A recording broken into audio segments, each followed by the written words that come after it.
രണ്ടാമത്തെ തൊഴിലാളിയും മരിച്ചു എന്ന വാർത്തയാണ് നമ്മളെ തേടിയെത്തുന്നത്. റിസോർട്ട് നിർമ്മാണത്തിനിടെ മൺകൂന ഇടിഞ്ഞാണ് അപകടമുണ്ടായത്. 2 തൊഴിലാളികൾ മരിച്ചു. രാഹുൽ സുരേഷ്, രണ്ടാമത്തെ ആളെയെങ്കിലും രക്ഷിക്കാൻ കഴിയുമെന്നുള്ള പ്രതീക്ഷയും മങ്ങിയിരിക്കുന്നുവല്ലേ?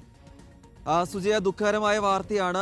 ചിത്തിരപുരത്ത് മണ്ണിടിഞ്ഞുണ്ടായ അപകടത്തിൽ 2 പേരുടെ മരണം സ്ഥിരീകരിച്ചിരിക്കുന്നു. രണ്ടാമത്തെ ആളുടെ മൃതദേഹവും ഇപ്പോൾ പുറത്തെടുത്തിരിക്കുകയാണ്. മൃതദേഹം ആശുപത്രിയിലേക്ക് മാറ്റാനുള്ള നടപടിക്രമങ്ങൾ ചിത്തിരപുരത്ത് പുരോഗമിച്ചുകൊണ്ടിരിക്കുന്നു. ഇപ്പോഴും മണ്ണ് മാറ്റി നീക്കിയുള്ള പരിശോധന തുടരുകയാണ്. അതിന് കാരണം കൂടുതൽ തൊഴിലാളികൾ ഈ മണ്ണിനടിയിൽ പെട്ടിട്ടുണ്ടോ എന്നൊരു സംശയം ചില ആളുകളെങ്കിലും ഉന്നയിച്ചിട്ടുണ്ട്. അതിന്റെ അടിസ്ഥാനത്തിലാണ് JCB ഉപയോഗിച്ചുകൊണ്ട് ഈ മണ്ണ് മാറ്റിയുള്ള പരിശോധന ഇപ്പോഴും തുടരുന്നത്.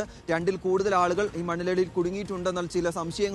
ആ സംശയം മാറ്റാൻ വേണ്ടിയിട്ടാണ് ഇപ്പോഴും പരിശോധന തുടരുന്നത്. ഈ ഘട്ടത്തിൽ ലഭ്യമാവുന്ന ഏറ്റവും പുതിയ വിവരം അനുസരിച്ച് 2 പേരുടെ മരണം സ്ഥിരീകരിച്ചിരിക്കുകയാണ്. ആനച്ചാൽ, അതോടൊപ്പം തന്നെ രാജാക്കാട് സ്വദേശികളായിട്ടുള്ള 2 തൊഴിലാളികളാണ് മണ്ണിടിഞ്ഞു വീണിട്ടുണ്ടായ അപകടത്തിൽ മരിച്ചിരിക്കുന്നത്.